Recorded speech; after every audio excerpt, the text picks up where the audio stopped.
PK mau sama siapa kita PK? Siapa yang mau kita hajar? Andi, udah bosen gue ngebully dia. Yang lain. Ada kemudian jalur, ya kalau mau jalur damai Pak Haji tuh nggak pernah butuh duitnya mas. Lu yang bener aja. Mas lu lupa apa? Dulu gue pernah bikin vlog, kalian inget nggak? Yang HR nabrak orang di Karanggede yang meninggal, yang orang yang ninggalin anak kecil 2 apa berapa? Sampai sekarang kan masih sekolahin sama Pak Haji. Lu tahu tahun 2009 di daerah Madura, Pulau Ras apa Pulau Rois apa Pulau Roas apa itu, Mas, dulu ada penumpang PO Haryanto mas dari pulau itu. Kan karena orang Sumenep itu nyebrang pakai kapal mas. Jadi penumpang Sumenep tuh jarang yang asli orang sono, tapi rata-rata orang seberang. Dia lagi nyebrang, terus pelaunya tenggelam, dia mau nikahan, anak bapak ibu mau datengin mantenan siapa gitu. Itu sekeluarga meninggal semua mas. Itu penumpang pelanggan PO Haryanto. Dari tahun 2009 PO Haryanto buka sampai sekarang mas, keluarganya masih dihidupin sama Pak Haji. Tuh. Lu nggak usah ngebahas kalau namanya sosial hati sosialnya Pak Haji itu lu nggak perlu bahas mas. Pak Haji itu nggak pernah ngomong tapi mempraktekkan dan membuktikan gitu. Nah terus kalau tiba-tiba di mana hati nuraninya Pak Haji? Kalau Pak Haji nggak punya hati nurani, dia kagak tidur di rumah sakit mas, di puskesmas. Bisa-bisanya dia bilang titel doang haji tapi nggak punya hati nurani. Kan kita sebagai anak sakit mas begitu. Aku teman sekolahnya Dewi tadi lihat status IG-nya pada jahat-jahat banget ucapannya ke keluarga Dewi. Emang dia itu kan gara-gara mbak-mbak itu, mbak-mbak Odi itu. Orang mana mas pacarnya? Orang Semarang bro. Dan ternyata memang orangnya punya track record seperti itu mas. Bahkan temannya tadi bilang dia dulu pernah disaranin ke psikolog mas karena menderita penyakit NFD apa CFD gitu. Seperti begitulah. Yang selalu merasa jadi korban mas. Jadi emang orangnya kayak gitu mas ternyata. Dan pola hidupnya memang hedon. Hobinya operasi plastik gitu, operasi hidung, operasi ini gitu. Emang pola hidupnya tinggi. Kata orangnya begitu. Car Free Day bukan nama penyakit psikologis. Apa gitu tadi? Ntar gue baca lagi lah. Bukan OCD mah diet biji. CFD Car Free Day mas. Ya pokoknya begitulah. OCD mah diet ada di Corbuzier. Gue dulu pernah begini operasi jiwa. Bukan.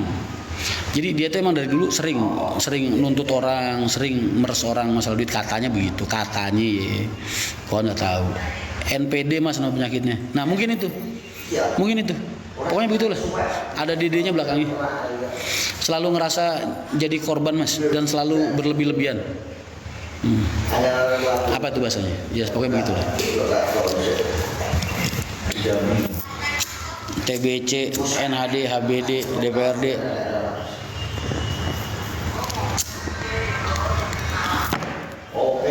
APD mas, PDI mas, TVD mas, TVD, BPJS, COD. Udah dulu nggak usah ngomong. Bang, depo dulu, paus lagi gacor. Lu apaan sih mas? Tobat lu, main slot lu. Lu hidup kaya belum? Udah belagu lu. Oke, baik. Bela Damaika mas. Nama penyakitnya nekat mas, udah pokoknya begitulah. Pokoknya kalau bahasa kedokterannya katanya itu orang yang selalu merasa jadi korban mas. Bahkan orangnya sampai nunjukin gua WA-nya dia sama suaminya mas. Waktu suaminya ngasih duit kurang, itu diomongin bacot segala macam. Jadi omongannya kasar ke suaminya mas. Jadi orang ini emang begitu. Ada WA-nya screenshotannya tunjukin ke gua. Berarti kan gue bukan apa-apa, gue cuma pengen ini kenapa sih orang kok bisa kayak gini. Karena buat gue mas, berbohong di hadapan publik untuk menjatuhkan nama baik orang lain itu bukan hal yang mudah mas. Harus punya mental lu. Coba deh lu bohong di depan publik buat ngancurin orang lain, buat ngejatuhin orang lain. Mas itu lu kalau nggak punya mental baja mas, nggak bisa lu ngelakuin hal kayak gitu mas. Makanya wajar gue tuh penasaran, ini psikologisnya anak ini kayak gimana sih? Kok bisa dia memfitnah segamblang itu, berbohong sejauh itu demi tujuan dia gitu. Tuh. DPRD Mas Rian, I love you Irfan King. Lu cowok, gue pengen bilang I love you tuh nggak jadi. Sampean PDI tuh. Gua bukan siapa-siapa mas. Enggak, gue nggak pede. Gue begini kan nunjukin Pak Ganjar waktu habis nomor coblosan kan begini. Pak Prabowo begini ya. Gini. Terus Mas Anies. Pak Prabowo gini ya.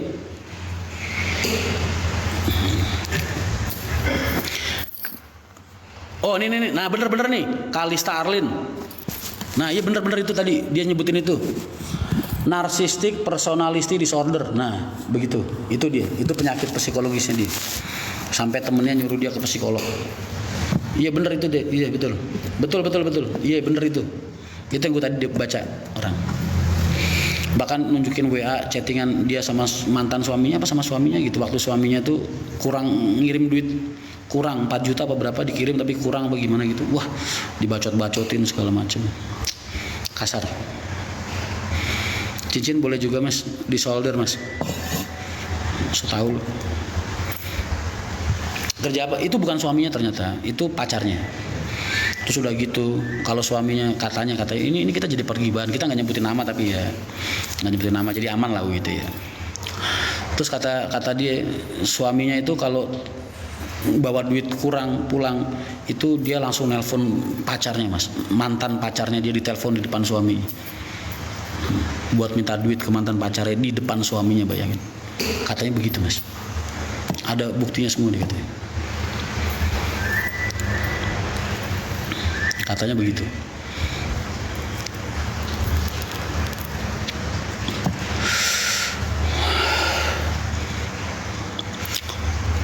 Mas mahasiswa masih. Pak Hendro di Pekalongan. Udah bersuami tapi kayaknya udah furqoh, udah cerai kayaknya. Udah mas Liba, sudah. Ini orangnya Pak Haji tadi pengacaranya udah telepon gue, udah ngasih tahu Pak Haji udah ngambil langkah hukum. Oh ya sudah. Betul, karena fitnah mas. Prosesnya tetap kita jalanin. Andai kata kita harus ganti rugi, kita ganti rugi. Tapi ini masalah berbeda mas, jadi yang disamakan. Bukan berarti kita ngelaporin dia karena kita menghindari pertanggungjawaban, enggak. Pak Haji kok ngindarin pertanggungjawaban, enggak ada sejarahnya. Cuman ini dua hal yang berbeda. Pelaporan ini tujuannya untuk membersihkan nama baik Pak Haji. Begitu. Iya, gue juga tadi gue udah hampir nyuruh Isak tuh. Isak lo kayaknya udah kelamaan nongkrong di angkringan. Ini ada komen-komen yang nyumpahin ponakan gue mati. Gue suruh nyamperin bener. Kronologi versi berbeda. Mas lu tuh nggak usah nanya kronologi. P.O. Haryanto tuh salah. Ngapain lu tanyain kronologi? Udah, lu nggak perlu nanya kronologi mas. P.O. Haryanto salah, orang nabrak dari belakang. Lu mau bantah-bantahan masalah dia kayak gimana. Yang namanya nabrak itu faktornya adalah kamu nggak menjaga jarak aman mas. Jadi mau apapun alasan kamu, namanya orang nabrak dari belakang, lu salah.